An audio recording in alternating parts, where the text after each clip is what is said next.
Thailand बनाम Cambodia में भीषण हुआ संग्राम। दक्षिण पूर्व एशिया में जंग का नया मोर्चा। लड़ाकू विमानों और मिसाइलों से वार पलटवार। 1 लाख से ज्यादा लोगों का पलायन।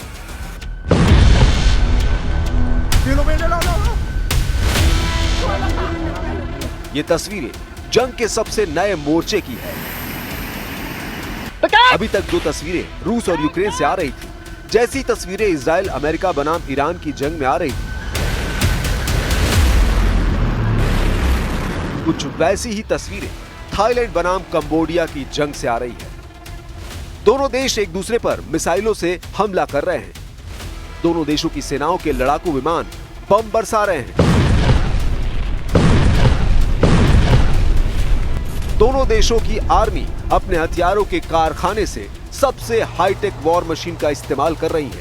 आलम यह हो चुका है कि थाईलैंड और कंबोडिया के बीच छिड़ी इस जंग से दिल दहला देने वाली तस्वीरें आ रही हैं। जंग के इस नए मोर्चे से लोग इस कदर दहशत में हैं कि अब तक 1 लाख से ज्यादा लोग अपने घरों को छोड़ चुके हैं।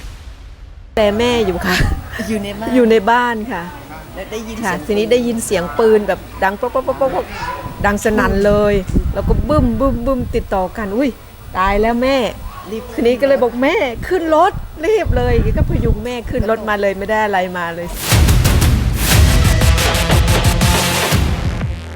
दोनों देशों के बॉर्डर पूरी तरह संगीनों के साए में है। दिन रात लड़ाकू विमानों की गर्जना सुनाई दे रही है। ड्रोन के जरिए दुश्मन की वॉरफेयर स्ट्रेटेजी को स्कैन किया जा रहा है। हवित्जर जैसी तोपों से दुश्मन की चौकियों को टारगेट किया जा रहा है। गन मशीन से ग्राउंड की जंग को ताकत दी जा रही है। हमले के बाद थाईलैंड ने सीमा से लगे 86 गांवों से लगभग 40,000 नागरिकों को सुरक्षित जगहों पर भेज दिया है, जबकि कंबोडिया में रहने वाले थाई लोगों को भी अपने देश लौटने की अपील की गई है। कंबोडिया की राजधानी नोम पेन स्थित रॉयल थाईलैंड दूतावास की तरफ से कहा गया है कि सीमा पर स्थिति बिगड़ती जा रही है और झड़पों के लंबे समय तक जारी रहने की संभावना के कारण दूतावास ने अपने नागरिकों से जितनी जल्दी हो सके कंबोडिया छोड़ने को कहा है।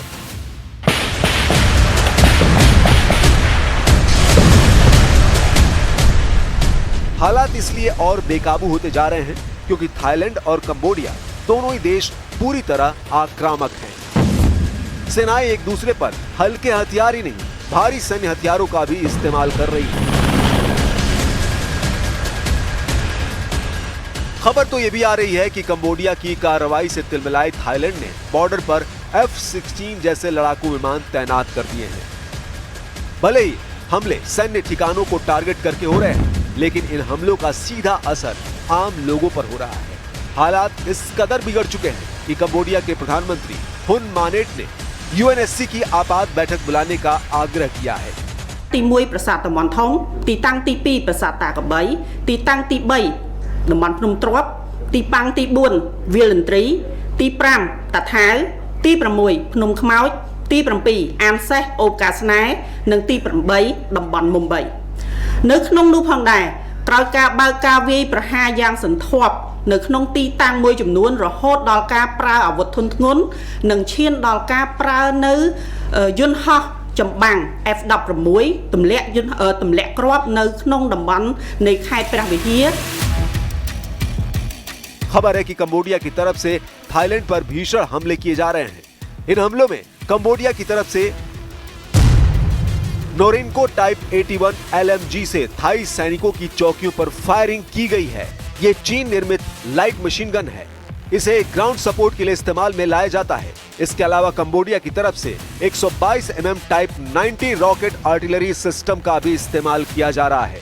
रिपोर्ट्स के मुताबिक कंबोडियन सैनिकों ने D-30 हॉवित्जर तोपें भी फ्रंट लाइन पर तैनात की है, जबकि थाईलैंड की सेना की तरफ से जवाब में M198 हॉवित्जर और ATMOS मोबाइल आर्टिलरी सिस्टम का इस्तेमाल किया जा रहा है।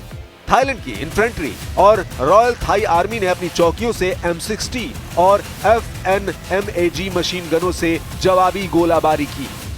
Cambodian forces continue to use heavy weapons and long-range weaponry supporting fire to attack the front lines and rear areas, affecting civilians and humanitarian sites such as hospitals. Clashes have been reported in 12 areas, including Chongbok, Chong An Ma. हालात इस कदर नाजुक हैं कि भारतीय दूतावास की तरफ से यात्रियों के लिए एडवाइजरी जारी की गई है।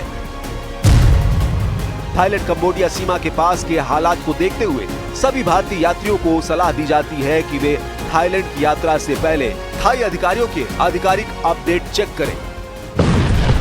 लेकिन दुनिया ये भी जानना चाहती है, रूस और यूक्रेन जैसे तनाव की लहर थाईलैंड और कंबोडिया तक कैसे पहुंची? कैसे अचानक दक्षिण पूर्व एशिया में पर्यटन के सबसे अहम केंद्र सुलग उठे? क्यों दोनों देशों की सेनाएं एक दूसरे के खून की प्यासी हो गई? इसे समझने के लिए हमें अतीत के पन्नों को पलटना होगा, उन कहानियों को समझना होगा जिसकी नींव पर विध्वंस की ये इबारत लिखी गई है।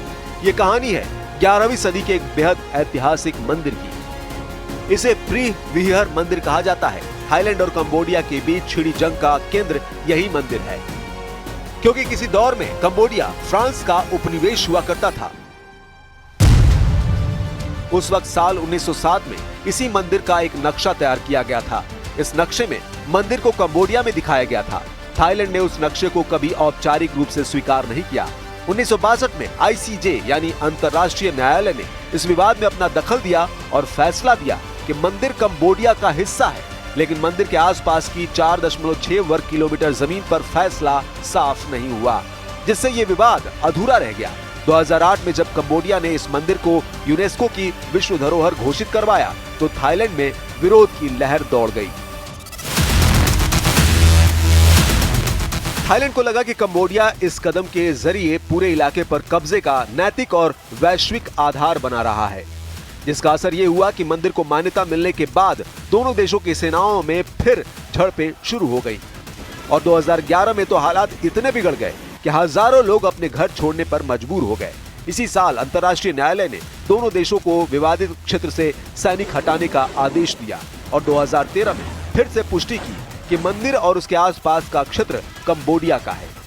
लेकिन सीमा का मुद्दा अब तक पूरी तरह हल नहीं हो पाया है, जिसकी तस्वीर इस वक्त साफ दिखाई दे रही है। खास बात यह कि इस विवाद के बावजूद थाईलैंड और कंबोडिया दुनिया के सबसे अच्छे पड़ोसी देशों में से माने जाते थे। कुछ साल पहले तक दोनों देशों के नेताओं का मानना था कि उनकी दोस्ती कभी नहीं टूटेगी, क्योंकि वे एक लंबी सीमा साझा करते हैं और मिलकर आगे बढ़ना उनके लिए जरूरी है। लेकिन हाल के समय में हालात तेजी से बदल चुके हैं और दोनों देशों के बीच तनाव की एक छोटी लहर सुनामी का रूप ले चुकी है।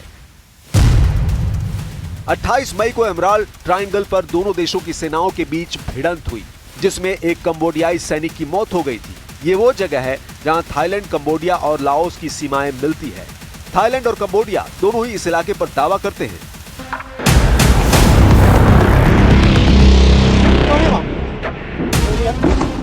सैनिक की मौत से नाराज होकर कंबोडिया के नेता हुन सेन ने सीमा पर और सैनिक और हथियार भेजने का आदेश दिया। उन्होंने कहा कि वे युद्ध नहीं चाहते, लेकिन हमला होने पर जवाब देना पड़ेगा। दूसरी तरफ थाईलैंड के पीएम ने इसके जवाब में कहा कि थाईलैंड ऐसी किसी धमकी को बर्दाश्त नहीं करेगा। इसके बाद कंबोडिया ने धमकी दी कि वो इस विवाद को अंतर्राष्ट्रीय अदालत में ले जाएगा, लेकिन थाईलैंड ने यह कहकर इनकार कर दिया कि वो अदालत के अधिकार को नहीं मानता। इसके बाद थाईलैंड ने कंबोडिया की बिजली और इंटरनेट सेवा रोकने की धमकी दी, तो कंबोडिया ने थाई टीवी और फिल्मों पर बैन लगा दिया और थाई प्रोडक्ट्स के आयात पर रोक लगा दी।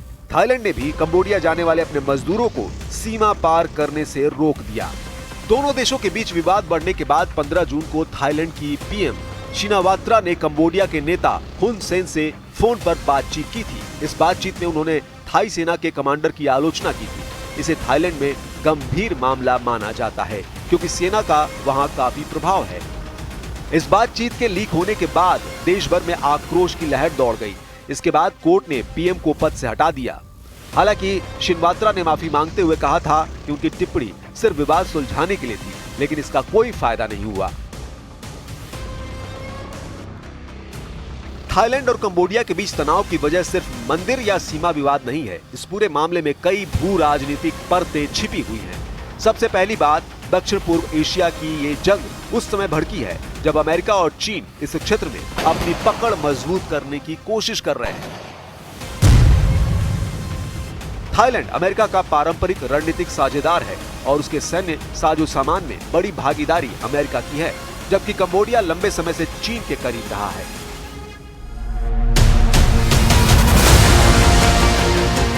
चीन ने कंबोडिया में आधारभूत ढांचे, बंदरगाहों और सैन्य अड्डों के निर्माण में अरबों डॉलर निवेश किया है।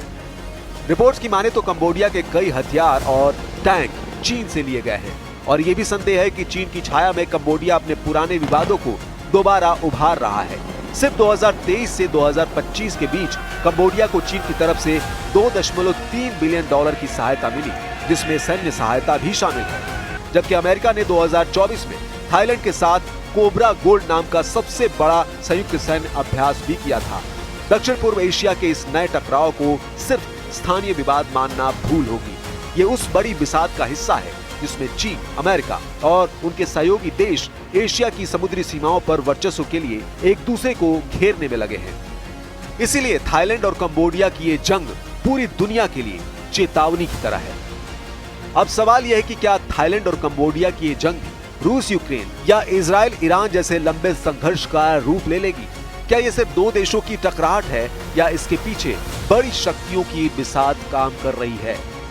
यहाँ ये भी समझना जरूरी है कि ये वही दक्षिण पूर्व एशिया है जो पर्यटन, संस्कृति और व्यापार का गढ़ था, लेकिन अब यही इलाका हथियारों का अड्डा बनता जा रहा है। और जिस तरह इस जंग में आधुनिक हथियार, ड्रोन, आर्टिलरी और बम वर्षक विमानों का इस्तेमाल हो रहा है, उससे साफ है कि लड़ाई सिर्फ मनोवैज्ञानिक दबाव की नहीं, पूरी सैन्य शक्ति की है। चौंकाने वाली बात यह है कि दोनों देशों की सरकारें अब भी अपने अपने दावे पर अड़ी हुई हैं। कोई पीछे हटने को तैयार नहीं, और जब कोई भी पक्ष पीछे नहीं हटता, तब इतिहास यही कहता है कि जंग लंबी चलती है।